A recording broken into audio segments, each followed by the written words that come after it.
सत्सङ्गत्वे निस्सङ्गत्वं निस्सङ्गत्वे निर्मोहत्वं निर्मोहत्वे निश्चलतत्वं निश्चलतत्वे जीवन्मुक्तिः पुनरपि जननं पुनरपि मरणं पुनरपि जननी जठरे शयनम् इह संसारे बहुदुस्तारे कृपया पारे पाहि मुरा. சங்கர விஜய மகரந்தம் 11வது ஆஸ்வாதம் 15வது ஸ்லோகம்.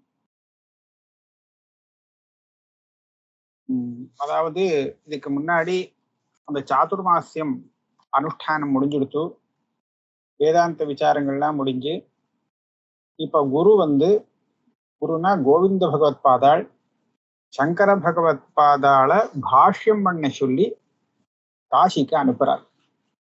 அந்த கட்டம் அதை நம்ம இப்ப விசாரிக்க போறோம். சௌமிய சங்கர பத்ரந்தே அவதேஹி கததோ மம. ஒரு வரி போறோம். இது சங்கரா, சௌமியா கவனிச்சு கேளு, நான் ஒரு விஷயம் சொல்ல போறேன். அவதேஹி கததோ மம. என்ன சொல்ல போறார்? நாராயண பத்மபவஹ வசிஷ்ட சக்திரேவச்ச முனிஹி பராசரோ வியாசஹ கிருஷ்ணத்வைபாயனஹ சுகஹ சுகசிஷ்யா கௌடபாதாக ஏஷா குரு பரம்பரா. நம்ம குரு பரம்பரைய உனக்கு சொல்லிடுறேன். முதல்ல நாராயணன், அவருடைய சிஷ்யர் பிரம்மா பத்மபவஹா, அவருடைய சிஷ்யர் வசிஷ்டர். இவெல்லாம் பிதாபுத்திர பாவமே உண்டு. பிள்ளையும் ஆனவர், அதே சமயத்துல சிஷ்யரும். அவருக்கு சக்தி, அவர் சிஷ்யர். சக்தியுடைய சிஷ்யர் பராசரர். பராசரருடைய சிஷ்யர் கிருஷ்ணத்வைபாயன வியாசர். வியாசருடைய சிஷ்யர் சுகர். சுகருடைய சிஷ்யர் கௌடபாதர். கௌடபாதருடைய சிஷ்யன் நான். அப்புறம் இதுதான் நம்ம குரு பரம்பரை. குரு கிரமாகதாம் பிரம்ம வித்யாம் பதரிகாசிரமே அத்யகாம் கௌடபாதேபியா தேஷாம் அந்தே வசன் முதா. இந்த வித்தியை நான் இந்த பரம்பரையாக வந்த வித்தியை நான் அடைஞ்சேன். எப்படி அடைஞ்சேன்னு சொன்னா, பதரிகாசிரமத்திலே, பதரி கஷேத்திரத்திலே, அங்கதான் எங்க வாத்தியார் வாசம் பண்ணிட்டு இருந்தார் கௌடபாதர். அவருக்கு சிஷ்யனாக இருந்து அவரோடு கூட வாசம் செய்து கொண்டு இந்த வித்தியை நான் அடைந்தேன் அவரிடத்திலிருந்து. அங்க பாடம் படிச்சு கத்துண்டேன். விதிவத்தாக நியமத்தோடு படிச்சு கத்துண்டேன். பாதராயண சூத்ரானுகதா அதீதா யதா மயா மத்தஹ அதீதா த்வயா பிரம்ம வித்யா ஸ்ருதி சிருகதா. எனக்கு எங்க வாத்தியார் சொல்லி கொடுக்கும்போது உபனிஷத் தான் இங்க முக்கியம். ஆனா உபனிஷத்தினுடைய தாத்பரியம் தெரிஞ்சுக்கிறதுக்கு பிரம்மசூத்திரங்கள் முக்கியம். அதான் பாதராயண சூத்திரம்னு சொல்றது. அந்த பாதராயண சூத்திரங்களை அனுசரித்து உபனிஷத்துக்கு அர்த்தம் சொல்லி எனக்கு இந்த வித்தியை சொல்லி கொடுத்திருக்கார் எங்க வாத்தியார். நான் எப்படி கத்துண்டேனோ எங்க வாத்தியார்ட்டேந்து, அதே மாதிரி கொஞ்சம் கூட மாறுதல் இல்லாம உனக்கு நான் சொல்லி கொடுத்துட்டேன். மத்தஹ அதீதா த்வயா பிரம்ம வித்யா ஸ்ருதி சிரோகதா. ஸ்ருதி சிரஸ்ன்னு வேதாந்தத்தை சொல்றது, உபனிஷத்தை சொல்லும். இந்த உபனிஷத்துல சொல்லப்பட்ட அந்த ஞானத்தை நான் எப்படி கத்துண்டேனோ அதே மாதிரி உனக்கு சொல்லி கொடுத்துட்டேன். இது பரம்பரையை சொன்னதுனால என்ன ஆறுதுன்னு சொன்னா, இது நானா ஏதோ எனக்கு தோணினதை உனக்கு சொல்லி கொடுத்தேங்கிறது இல்லை. இந்த பரம்பரைக்கு அதுதான் மகத்துவம். நாராயணன் பிரம்மாவுக்கு என்ன சொல்லி கொடுத்தாரோ, அவர் தன்னுடைய புத்திரரான வசிஷ்டருக்கு என்ன சொல்லி கொடுத்தாரோ அவர் பரம்பரையா வந்த அதே ஞானத்தை தான் உனக்கு நான் சொல்லி கொடுக்குறேன். இப்படிதான் வம்சத்தை சொல்றது வழக்கம். பிருகதாரண்யக உபனிஷத்துலையும் வம்சத்தை பத்தி சொல்லக்கூடியது ஒரு பிராமணம் வரும். பகவத்கீதையிலையும் 2 இடத்துல அந்த மாதிரி வருது. இந்த மாதிரி கிரமமாக இந்த பரம்பரையாக வந்த விஷயம் உனக்கு நான் சொல்லிக் கொடுக்குறேன்னு பகவானே அர்ஜுனனுக்கு சொல்றார். அப்படி சொன்னதுனால அந்த வித்தியுடைய ஒரு மகத்துவம் தெரியுது. நான் தான் கண்டுபிடிச்சேன் இந்த வித்தியை உனக்கு நான் சொல்லிக் கொடுக்குறேன் அப்படின்னு சொன்னால் அது இப்ப ரொம்ப வசதியான வித்தியை இவர் கண்டுபிடிச்சாருன்னு சொல்லி ஒரு லௌகிகமான பெருமை அவருக்கு இருக்கலாம். லோகத்துல மத்தவா சொல்லாத சொன்னார் அப்படின்னு. ஆனா அது பிராமாணிகமா இருக்குமான்னு சொல்ல முடியாது. அது யதார்த்தமா இருக்குமா, அது உண்மையாக இருக்குமா அப்படிங்கிறது சொல்ல முடியாது. அவருடைய கல்பனையாக கூட இருக்கலாம் இல்லையா? அதை யாரு கண்டுபிடிக்கிறது? ஆனா இந்த பரம்பரையாக வந்த வித்தியை உனக்கு நான் உபதேசம் பண்றேன்னு சொன்னா நிச்சயமாக அது ஒரு பிராமாணிகமான உண்மையானதாக இருக்க முடியும்.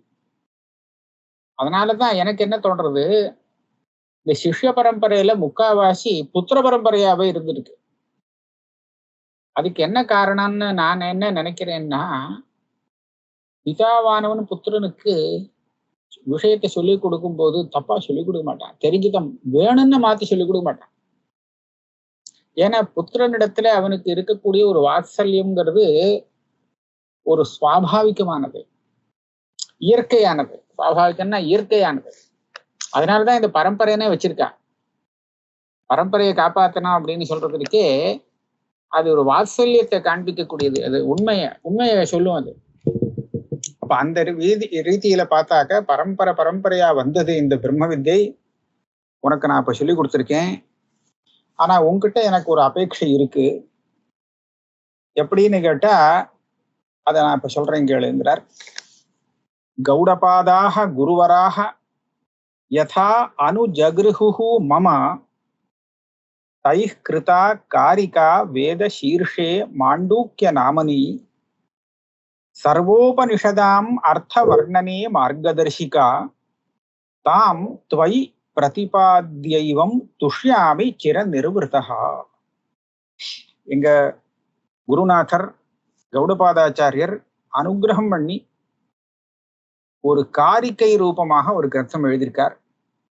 கௌடபாத காரிக்கை அப்படின்னு பேரு. அது எதுக்கு வியாக்கியானமா அமைஞ்சிருக்கு அப்படின்னு கேட்டா மாண்டூக்கிய உபனிஷத்துக்கு வியாக்கியானமாக அவர் எழுதியிருக்கார். கிருதா காரிகா வேதசீர்ஷே மாண்டூக்கிய நாமனி, மாண்டூக்கிய உபனிஷத் அப்படிங்கிற அந்த உபனிஷத்துக்கு அவர் காரிகா ரூபமாக ஸ்லோக ரூபமாக வியாக்கியானம் பண்ணியிருக்கார். ஆனா அந்த வியாக்கியானம் ரொம்ப உயர்ந்தது. அது வெறும் மாண்டூக்கியத்துக்கு மாத்திரம் இல்லை. அந்த அந்த காரிக்கையை படிச்சோன்னா எந்த உபனிஷத்தை எடுத்தாலும் அந்த உபனிஷத்தினுடைய அர்த்தம் எப்படி வர்ணிக்கணும், அந்த உபனிஷத் போகிற போக்கு என்னன்னு நமக்கு தெரிஞ்சு போடும். சர்வோபனிஷதாம் அர்த்த வர்ணனே மார்கதர்ஷிகா. புதுசா ஒரு உபனிஷத்தை இன்னைக்கு படிக்கணும்னு சொன்னா அதை படிச்சு அதனுடைய அர்த்தம் சொல்றதுக்கும் வழிகாட்டியாக அமையக்கூடியது அந்த காரிக்கையாக்கம். அவர் பண்ணின காரிக்கையை எனக்கு சொல்லி கொடுத்தார். நான் அந்த காரிக்கைகளை உனக்கு சொல்லி கொடுத்துட்டேன். தை கிருதா காரிகா தாம் துவை பிரதிபாத்திய. அவர் எனக்கு சொல்லி கொடுத்த அதே காரிக்கை அதே வழியில நான் உனக்கு வித்தியை சொல்லி கொடுத்து அந்த காரிக்கைகளையும் உனக்கு கொடுத்துட்டேன்.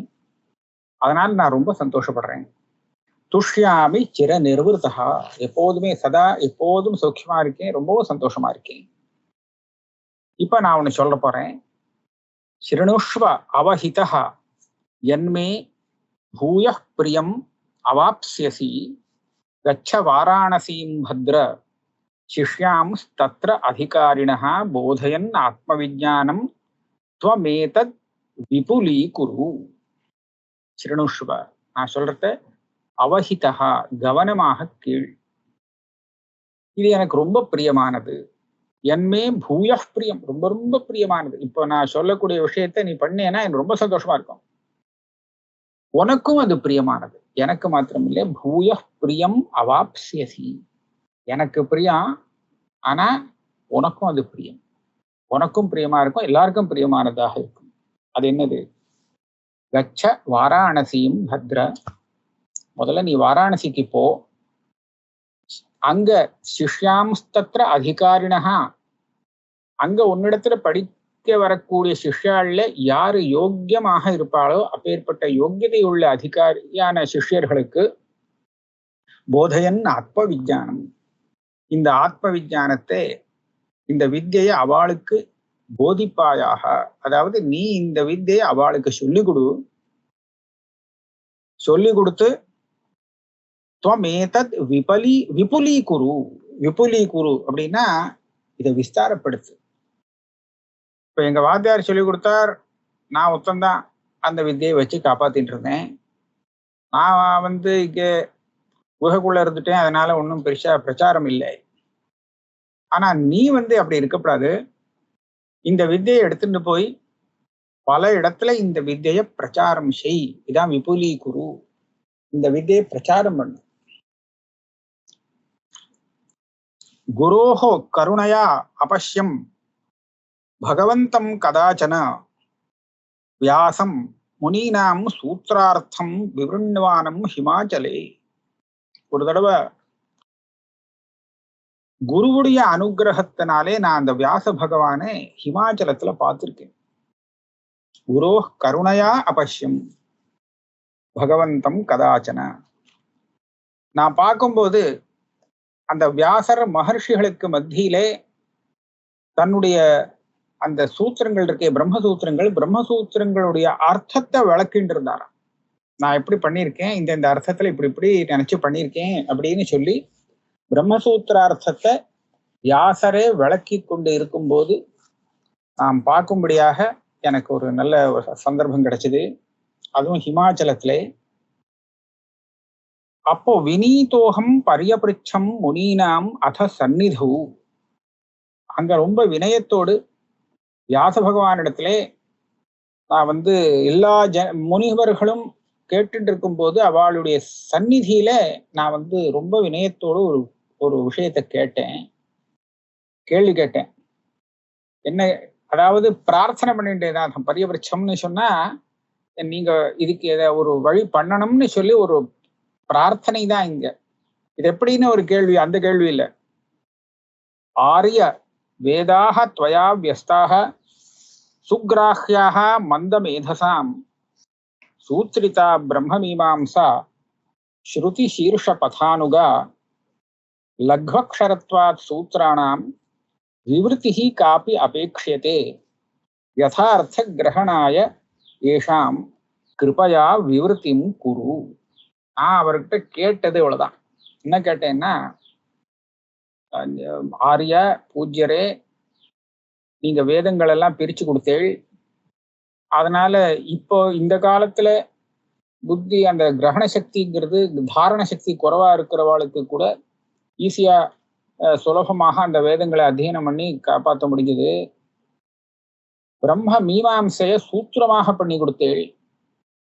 பெருசா விசாரத்தை ஒரு சின்ன சின்ன சூத்திரங்களுள்ள அடக்கி எல்லாத்தையும் ஞாபகம் வச்சுக்க முடியா பண்ணி கொடுத்தேள். ஸ்ருதி சீர்ஷ பதானுகா, ஸ்ருதி சீர்ஷம்னு சொல்லக்கூடிய அந்த வேதாந்த மார்க்கத்திலே விசாரம் பண்ணி நிர்ணயிக்க வேண்டிய அந்த அர்த்தத்தை சூத்திரமாக பண்ணி கொடுத்தேள். அது ரொம்ப வசதியான விஷயம். ஆனா அந்த சூத்திரங்கள் ரொம்ப சின்னதா இருக்கு. லக்வக்ஷரத்வா சூத்ராணாம் விவருத்தி காபி அபேக்ஷியதே. சூத்திரம் ரொம்ப குட்டியா இருக்கு. அதுல இருந்து முழுக்க நீங்க வச்சிருக்கிற அத்தனை அர்த்தத்தையும் எடுத்துக்க முடியல, புரிஞ்சுக்க முடியல, புரிஞ்சுக்கிறது சிரமமா இருக்கு. ஆகையால் இந்த சூத்திரத்துக்கு நீங்க ஒரு விவரணம், வியாக்கியானம் செய்ய வேண்டும். யதார்த்த கிரகணாய ஏஷாம். நீங்க நினைச்ச அந்த சூத்திரார்த்தத்தை படிக்கிறவன் புரிஞ்சுக்கணும் அப்படின்னு சொன்னால் வெறும் இந்த சூத்திரத்தை வச்சுட்டு புரிஞ்சுக்க முடியாது. அந்த அர்த்தத்தை விளக்கக்கூடிய ஒரு வியாக்கியானத்தை நீங்கள் கிருபையா செய்ய வேண்டும். யதார்த்த கிரகணாய ஏஷாம் கிருபையா விவருத்திம் குரு. இல்லைன்னா என்ன ஆகும், ஆளுக்கு ஆள் நான் புதுசா ஒரு அர்த்தம் பண்றேன்னு சொல்லி இப்ப அப்படிதான் வந்திருக்கு. இப்ப அந்த பிரம்மசூத்திரத்துக்கு 10-12 வியாக்கியானம், அதுக்கு மேலேயும் இன்னும் வந்துட்டே இருக்கு, புதுசு புதுசா வருது. எல்லாம் வியாசர் நினைச்சாரான்னு தெரியாது. அவர் சூத்திரம் பண்ணார், வியாக்கியானம் பண்றவன் கையில இருக்கு. அதனால அந்த மாதிரி ஆயிடக்கூடாது. அப்பய தீட்சிதர் ஒரு இடத்துல சொல்றார், அவர் ஏன் தன்னுடைய தான் எழுதின ஸ்லோகங்களுக்கெல்லாம் தானே வியாக்கியானம் பண்றேங்கிறதுக்கு ஒரு காரணம் காண்பிக்கிறார். இப்ப நான் பண்ணலன்னு சொன்னா வேற எவனான ஒருத்தன் எனக்கு அபிப்பிராயம் இல்லாத ஒரு வியாக்கியானத்தை பண்ணி இதுதான் அவர் சொன்னாருன்னு சொல்லிடுவான். ஆக அவன் என்ன புரிஞ்சுட்டானோ அதை நான் சொன்னதாக அவன் சொல்லி பிரச்சனை பண்ணிடுவான், அப்பயே தீட்சிதரே சொல்லிட்டாரு அப்படின்னு. அந்த மாதிரி வந்துவிடக்கூடாதுங்கிறதுக்காக நான் இந்த ஸ்லோகத்துல என்ன அபிப்பிராயத்தை பண்ணியிருக்கேங்கிறத நானே சொல்லிட்டேன்னா அந்த பிரச்சனை இருக்காது. ஆகையால நானே வியாக்கியானம் பண்றேன் அப்படின்னு சொல்லி பல கிரந்தங்களுக்கு அவர் தானே வியாக்கியானம் பண்ணியிருக்கார்.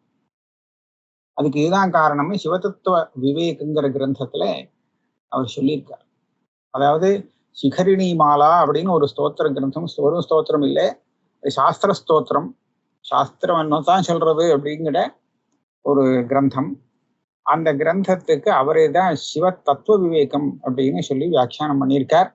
அதுல அவர் சொல்றார், நான் எதுக்காக வியாக்கியானம் பண்றேன்னா, இல்லைன்னா கண்டபடி வியாக்கியானம் பண்ணி இதான் அர்த்தம்னு சொல்லிடுவான், அந்த மாதிரி சொல்லக்கூடாதுங்கிறதுக்காக பண்றேன். இப்ப அந்த விதத்துல இந்த சூத்திரங்களுடைய யதார்த்தம் உண்மையா நீங்க நினைச்ச அர்த்தத்தை நாங்க புரிஞ்சுக்கணும்னு சொன்னா இந்த சூத்திரம் கஷ்டமா இருக்கு, போறல, ரொம்ப சின்னதா இருக்கு, நீங்க அதுக்கு ஒரு வியாக்கியானமே எழுதணும் அப்படின்னு கேட்டுண்டாராம். ஆறு கோவிந்த பகவத் பாதால் சாட்சாத் வியாசரிடத்திலேயே. இதி பிருஷ்டோ குருவரஹா ஜகாதேமம் ஜனம் ததா. அப்போ அந்த அவர் பரமகுரு தானே வியாசர், கௌடபாதருக்கும் குரு, கௌடபாதருக்கும் குருவுக்கு குரு, எல்லாம் அவரும் குரு தான். அந்த குரு இதுல வரார். அப்போ அவர் சொன்னாராம், என்னை பார்த்து சொன்னார், நீ கவலைப்படாதே, இது பண்ணணும்னு ஏற்கனவே தீர்மானம் ஆயிடுத்து, யாரு அந்த விவரணம் பண்ணணுங்கிறது தீர்மானம் ஆயிருக்கு, அதனால நீ கவலைப்படாதே, கொஞ்சம் காத்துன்று அவகாசம் கொடு, தானா வரும் பாரு அப்படின்னு சொல்றார். பூர்வமேவ திவிஷத்பிஹி உதீர்ணஹா பார்வதீபதி சதசி அயமர்த்தஹா வத்ச தம் ஸ்ருணு சமஸ்தவித் ஏகஹா மத்சமஹா தவ பவிஷ்யதி சிஷ்யஹா. ஏ வத்ச, இவர் அப்ப சின்ன பையன் கோவிந்த பகவத் பாதாள், அதனால வத்சான்னு அவர் சொல்றார். ஆனா குருவுக்கு இவர் எவ்வளவு வயசானாலும் வத்சந்தான். ஐயா உனக்கு சொல்றேன் கேளு, இந்த விஷயத்த ஏற்கனவே தேவதைகள்லாம் போய் பார்வதிபதி சதசி, பரமேஸ்வரனுடைய சதஸ்ல சபையில வச்சு விசாரம் பண்ணியிருக்காரு. சூத்திரம் பண்ணியாச்சு, இந்த சூத்திரத்துக்கு வியாக்கியானம் பண்ணவே, இல்லைன்னா புரியாதே, அர்த்தம் புரியாதே அப்படின்னு ஒரு விசாரம் வந்திருக்கு. அப்போ அங்க தீர்மானம் பண்ணியிருக்கார், யார் இந்த சூத்திரத்துக்கு வியாக்கியானம் பண்ணணும் அப்படின்னு தீர்மானம் பண்ணியாச்சு. ஏ வத்சா, சொல்றேன் கேளு, உனக்கே ஒரு சிஷ்யன் வரப்போறான். எப்படின்னு கேட்டா, சமஸ்தவித்து, எல்லாம் தெரிஞ்சவனாக, ஏகஹா, எனக்கு சமானமான ஒரு சிஷ்யன் பவிஷ்யதி, ஒரு சிஷ்யா பவிஷ்யதி. உனக்கு அவன் சிஷ்யனா வருவான். எனக்கு பல சிஷ்யால அந்த சிஷ்யன் யாருன்னு நான் எப்படி கண்டுபிடிக்கிறது அப்படின்னு கேட்கிறியா? ஒரு அடையாளம் சொல்றேன் கேளு, அதான் அந்த சிஷ்யன்னு கண்டுபிடிச்சுக்கோ. கும்ப ஏவ சரித சகலம் யஹா சம்ஹரிஷ்யதி மகோல்பணம் அம்பஹா துர்மதானி நிரசிஷ்யதி சோயம் சர்மதாயிச்ச கரிஷ்யதி பாஷ்யம். ஒரு சின்ன கும்பம் சொம்புல பெரிய நதியில வந்த வெள்ளத்தை அதுக்குள்ள போட்டு அடக்குவானவா. மகோல்பணம், பயங்கரமா வந்த அந்த பெரிய ஒரு வெள்ளத்தை ஒரு சின்ன கமண்டலுக்குள்ள அவன் அடைச்சிருவான். அதுக்குள்ள ஒடுக்குவனே, இந்த அடையாளத்தை வச்சுக்கோ. இப்படி உன்னுடைய சிஷ்யன் யாரு செய்கிறானோ அவன்தான் துர்மதானி நிரசிஷ்யதி சோயம். தப்பான வேதார்த்தத்தை பிரச்சாரம் பண்றவா பல பேர் இருப்பா. அது துர்மதம்னு சொல்லுவா. அந்த துர்மதங்களை எல்லாம் நிரசனம் பண்ணி அதெல்லாம் தவறு அப்படிங்கிறத ஸ்தாபனம் பண்ணி இந்த சூத்திரங்களுக்கு நல்ல சௌக்கியமாக நல்ல மங்களத்தை கொடுக்கக்கூடிய ஒரு நல்ல பாஷ்யத்தை கொடுப்பார். சர்மதாயிச்ச கரிஷ்யதி பாஷ்யம். சர்மங்கிறது சுகம், சாந்தி. அந்த பாஷ்யத்தை படிச்சா மனசுக்கு நிம்மதியா இருக்கும். ஆச்சாரியாருடைய பாஷ்யத்துக்கு அது விசேஷம். படிக்கிறவாள் மனசு சாந்தமா இருக்கும். அதனால ஏன்னா அது மோட்சத்துக்கு வழியை கொடுக்கறது இல்லையா. போறச்சே நமக்கு மனசு ஒரே சாந்தம் இல்லாம இருந்ததுன்னு வச்சுக்கோங்களேன், சண்டையும் சச்சருமா அப்படி இருந்ததுன்னா அது எங்க மோட்சத்துக்கு வழியை காமிக்க முடியும். அதனால அது ஒரு நல்ல பாஷ்யமாக உங்களுக்கு கிடைக்கும். இத்யுதீரிய முனிராட் ச வனாந்தே பத்யுஹு ஆப சுகிரிம் கிரிஜாயாக தன்முகாத் ஸ்ருதம் அசேஷம் இதானீம் சன் முனி பிரிய மயா துவயி திருஷ்டம். வியாச பகவான் என்னிடத்துல இந்த மாதிரி சொல்லிட்டார். இந்த மாதிரி சொல்லிட்டு அவர் கடைசியில அந்த சுகிரிம் கிரிஜாயாக பத்யுஹு சுகிரிம். கிரிஜானா அம்பாள் தானே. அம்பாளுடைய பத்தின்னு சொன்னா பரமேஸ்வரன். பரமேஸ்வரனுடைய மலைக்கு போனா. எந்த மலையில இருக்கார்? இப்ப இருக்கிறது ஹிமாச்சலம், ஹிமாலயத்துல இருக்கார். இங்க இந்த சம்பாஷணம் நடந்திருக்கு. இந்த காரியங்கள்லாம் முடிஞ்ச உடனே அவர் எங்க போறார்? கைலாசத்துக்கு போறார். கைலாசம் தானே பரமேஸ்வரனுடைய மலை. என்கிட்ட இப்படி சொல்லிட்டு அவர் கிளம்பி போயிட்டார். அவர் என்ன சொன்னாரோ அது அப்படியே நடந்திருக்கிறத நான் இப்ப பார்த்துட்டேன். இவர் சமாதியில உட்கார்ந்துட்டு இருக்கார். வெள்ளம் வந்துருத்து நர்மதையில, மழை தாங்காம எல்லாத்தையும் அடிச்சுன்னு போகக்கூடிய நிலை. அப்படி இருக்கிறச்சே அவர் ஒரு ஸ்தோத்திரம் பண்ணி அந்த வெள்ளத்தை நர்மதையில அத்தனை வெள்ளத்தையும் அந்த சின்ன தன்னுடைய கமண்டலுக்குள்ள அடக்கிட்டாரே. அத சொல்ற. இது ஏற்கனவே எனக்கு தெரியும்பா. இந்த மாதிரி எங்க வாத்தியாருக்கு வாத்தியார்லாம் சொல்லியிருக்கார். அது எனக்கு நான் இப்ப தெரிஞ்சு போச்சு. எனக்கு தன்முகாத் ஸ்ருதம் அசேஷம் இதானீம் சன்முனி பிரிய மயா துவயி திருஷ்டம். அவர் சொன்ன அத்தனை அடையாளமும் உன்னிடத்துல இருக்குங்கிறத நான் பார்த்துட்டேன். சத்வம் உத்தம புமானசி கஷ்டித் தத்வவித் பிரவர ந அந்நிய சமானஹ தத் யதஸ்வ நிரவத்ய நிபந்தைஹி சத்ய ஏவ ஜெகதுத்தரணாய. அப்ப நீ நிச்சயமா உத்தம புமான், உத்தம புமான், உத்தம புருஷ அப்படின்னு யார சொல்றதுன்னு சொன்னா தத்துவஞானியை சொல்றது. ஏன்னா உத்தம புருஷங்கிறது சுவாமி பகவான். தத்துவஞானிக்கும் அந்த பரம்பொருளுக்கும் பேதமே கிடையாது. அதுதான் பரம்பொருள். தத்துவஞானிங்கிறது அந்த பரமாத்மாவே தான். அப்படிங்கிறதுனாலே உத்தம புருஷா, நீ அந்த உத்தம புருஷன்தான். அதனால ஹே தத்துவவித் பிரவர, தத்துவஞானிகளுக்குள்ளே சிரேஷ்டமானவரே, உனக்கு சமானமாக இப்ப யாரும் இல்லை. அதனால நீதான் இந்த காரியத்தை செய்யணும். தத் யதஸ்வ, இதுக்கு நீ முயற்சி எடு. என்ன பண்ணணும்னா நிரவத்ய நிபந்தைஹி, நீ பல கிரந்தங்கள் எழுது. ஜகத் உத்தரணாய, இந்த ஜெகத்தை உத்தாரம் பண்ணணும். சம்சார சாகரத்திலிருந்து வெளியில கொண்டு நல் வழிக்கு கொண்டு வரணும். அப்படிங்கிறதுக்காக, இந்த உத்தரணத்துக்காக நீ இந்த காரியத்தை செய்யணும். நான் படிச்சாச்சு, நான் கிருதார்த்தன், இனிமே என்னோட காரியங்கள்லாம் முடிஞ்சு போச்சுன்னு பேசாம இருந்து விடக்கூடாது. அதனால நீ இந்த காரியத்தை செய்யணும்னு அவர் கேட்டுட்டாராம். அதனால என்ன பண்ணணுமாம்? கச்ச வத்ச நகரம் சசி மௌலேஹே ஸ்வச்ச தேவதட்டினி கமனீயம் தாவதா பரம அனுகிரகம் ஆத்யா தேவதா தவ கரிஷ்யதி தத்ர. கச்ச வத்ச நகரம் சசிமௌலேஹே. சசிமௌலிஹி பரமேஸ்வரன். அந்த பரமேஸ்வரனுடைய நகரத்துக்கு நீ போ. அதாவது வாராணசி, காசிக்கு போ. அந்த காசியானது ரொம்ப அழகா இருக்கும். இங்க கங்கை கரையில இருக்கு. ஸ்வச்ச தேவதட்டினி கமனியம். ஸ்வச்சமா அந்த இடத்துல அந்த கங்கா பிரவகிச்சுருக்கே. அதனால அந்த காசியானது ரொம்பவும் பிரியமானதாக இருக்கும், அழகானதாக இருக்கும். அப்பேற்பட்ட அந்த காசிக்கு போ. அங்க உனக்கு அந்த ஆத்யா தேவதா, அந்த தேவதையானது, ஆதி தேவதையானது உனக்கு பெரிய அனுகிரகத்தை செய்யும். தாவதா பரம் அனுகிரகம் ஆத்யா தேவதா தவ கரிஷ்யதி தத்ர. இந்த வாராணசிக்கு போய் அந்த தேவதையுடைய அனுகிரகத்தை நீ அடையணும். அந்த அனுகிரகத்தினால நீ மேற்கொண்டு இன்னும் இந்த வித்யை பிரச்சாரம் பண்ணணும். ஏவம் ஏனம் அனுசாஸ்ய தயாளுஹு பாவயன் நிஜ திருஷா ச ததர்ஷ பாவதः ஸ்வச்சரணாம்புஜ சேவாம் ஏவ சஸ்வதபிகாமயமானம். இந்த மாதிரி அவருக்கு ஒரு உத்தரவு போட்டாராம். அனுசாஸ்ய, இந்த விஷயத்தை நீ செய்யணும் அப்படின்னு சொல்லி உத்தரவு போட்டு, தயாளுவான அந்த குரு கோவிந்த பகவத்பாதர் கண்ணால ஒரு பார்வை பார்த்தாராம் சங்கர பகவத்பாதால. அந்த பார்வையிலேயே அப்படியே பவித்திரமாக்கக்கூடிய ஒரு பார்வை. சாமான்யமானதுல பாவயன் நிஜ திருஷா, தன்னுடைய கண் பார்வையால அவரை பவித்திரப்படுத்துறதுன்னு இல்லை, ஏற்கனவே பவித்திரம் தான். அந்த பார்வை அவ்வளவு வசதியா இருந்தது. சததர்ஷ. ஆனா அவர் என்ன நினைச்சிட்டு இருந்தார் சங்கரர்?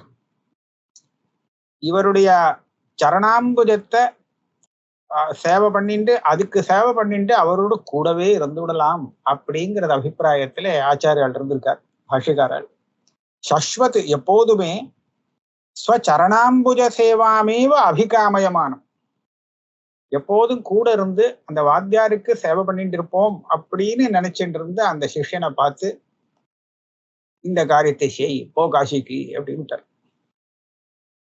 பங்கஜாபம் அதுலம் பதபத்மம் சோபிவந்திய நிரகாத் அசகிஷ்ணு தத் வியோகம் அபிசாந்த்விய கதஞ்சித் தத் விலோகனம் அயன் ஹிருதயாப்ஜே. பூவை போல அவ்வளவு மிருதுவா இருந்த அந்த வாத்தியாருடைய பாத பங்கஜத்தை நமஸ்காரம் பண்ணிட்டு சங்கரர் கிளம்பினாராம். ஆனா வாத்தியாருடைய பிரிவை அவரால் தாங்க முடியல. அசகிஷ்ணு தத்வியோகம். இந்த தத்துவஞானிகள் இருக்காளே, அவளுடைய தத்துவஞானின்னு மாத்திரம் இல்லை, சாதாரணமாவே நம்ம அனுபவிக்கலாம். ஒரு நல்ல மனசு உள்ளவனாக ஒருத்தர் இருந்தான்னா நம்மெல்லாம் அவன் கிட்ட ஈர்க்கப்படுவோம். அவன் கிட்ட இருக்கும்போது நமக்கு ஒரு சாந்தி கிடைக்கும். அதான் பெரியவாள்லாம் இருக்கிறது. பெரியவா பக்கத்துல நம்ம எதுக்காக போறோம்னு சொன்னா நம்ம லாபத்துக்காக தான் போறோம். அப்பேற்பட்ட சாந்தமான ஒரு மகான்களுக்கு கிட்ட நாம போகும்போது நம்ம மனசு சாந்தமடையும், அது ஒரு சாந்தி அடையும். அந்த சௌக்கியமான தனியான சௌக்கியம். அப்படி இருக்கும்போது இவருடைய வியோகத்தை அவரால் சகிக்க முடியுமா? குருவை விட்டு பிரிகிறோமே அப்படின்னு ரொம்ப கஷ்டப்பட்டார். அவருக்கு ஆறுதல் சொல்லி அபிசாந்திய கதஞ்சித்து, நீ கவலைப்படாதப்பா, நான் நீ ஒன்னு ஹிருதயத்திலே இருக்கேன், எப்போ நினைக்கிறியோ நான் உனக்கு தரிசனம் கொடுப்பேன். தத் விலோகனம் அயன் ஹிருதயாப்ஜே. நீ என்னை விட்டு பிரிஞ்ச மாதிரி இருக்காது, உன்னுடைய ஹிருதயத்துல நான் இருக்கேன், நீ எப்ப நினைக்கிறியோ அப்போ உன்னோடவே இருப்பேன், நீ கவலைப்படாதே அப்படின்னு சொல்லி அனுப்பிச்சாராம். பிரத்யர்ப்பித ஞாச இவ கோவிந்தோ நிருவருத்தோ யயவு பதரீம் குரு சேவார்த்தி கிருதார்த்தேன அந்தராத்மா. இப்படியாக அந்த சங்கர பகவத்பாதாளை காசிக்கு அனுப்பிச்சு வச்சுட்டு கோவிந்த பகவத்பாதாள் என்ன பண்ணார்னா அந்த நர்மதா நதி குகையை விட்டுட்டு பதரிகாசிரமத்துக்கு போயிட்டாராம். அவருக்கு இப்போ ஒரு பெரிய நிம்மதி. என் கையில எங்க குருநாதர் ஒப்படைச்சிருந்த அந்த வித்தியை ஒருத்தர்கிட்ட நான் சமர்ப்பணம் பண்ணியாச்சு, யார்கிட்ட கொடுக்கணுமோ அங்க கொடுத்தாச்சு. பிரத்யர்ப்பித்த ஞாசகா. இந்த ஞாசங்கிறது என்ன தெரியுமா? இன்னொருத்தர் பொருளை நம்ம கிட்ட அடைக்கலமா வைக்கிற அளவு இல்லையோ, நீ வச்சுக்கோ நான் அப்புறம் வாங்கிக்கிறேன்னு, அதை திருப்பி கொடுக்குற பரியந்தான் இவனுக்கு நிம்மதி இருக்க முடியாது. ஏன்னா என்ன ஆபத்து வருமோ யாரு கண்டா, அதனால திருப்பி கொடுத்தாச்சுன்னா அப்பாடன்னு ஒரு நிம்மதியா இருக்கும். ஆக குரு கிட்டேந்து கிடைச்ச அந்த வித்தியை இவரிடத்துல ஒப்படைச்சிட்டு அவர் பரம சந்தோஷமாக குரு சேவார்த்தி அங்க போய் மறுபடியும் குரு சேவை தான் பண்ண போறார், பதரிகாசிரமத்துக்கு போய். ஆக பதரியும் குரு சேவார்த்தி கிருதார்த்தேன அந்தராத்மனா. ஆனா அவருடைய மனசு இப்ப என்ன சொல்றது, நான் கிருதார்த்தம் ஆயிட்டேன்.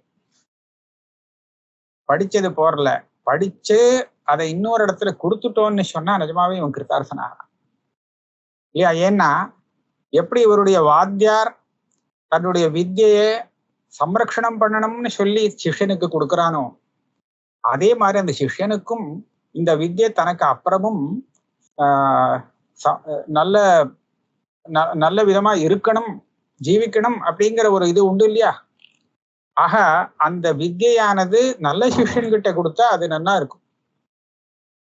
அதுதான் அதுக்கு ஒரு ரக்ஷணம். அந்த விதமா பண்ணியாச்சுன்னு சொன்னா இனிமே கவலை இல்லை. அதனால கவலை இல்லாம பதரி கஷேத்திரத்துக்கு சந்தோஷமா போயிட்டாராம். அங்க போய் குரு சேவை பண்றேன், கௌடபாதர் சேவை பண்ணிட்டு இருக்கேன் அப்படின்னு. பதரியும் குரு சேவார்த்தி கிருதார்த்தேன அந்தராத்மனா நிர்வൃதா கோவிந்தா யயௌ. நிர்வൃதகான ரொம்ப சௌக்கியமா சந்தோஷப்பட்டு சௌக்கியமாக போய் சேர்ந்தார். 33 ஸ்லோகம் எடுத்து இதுக்கு அடுத்தது நம்ம அப்புறம் பார்க்கலாம்.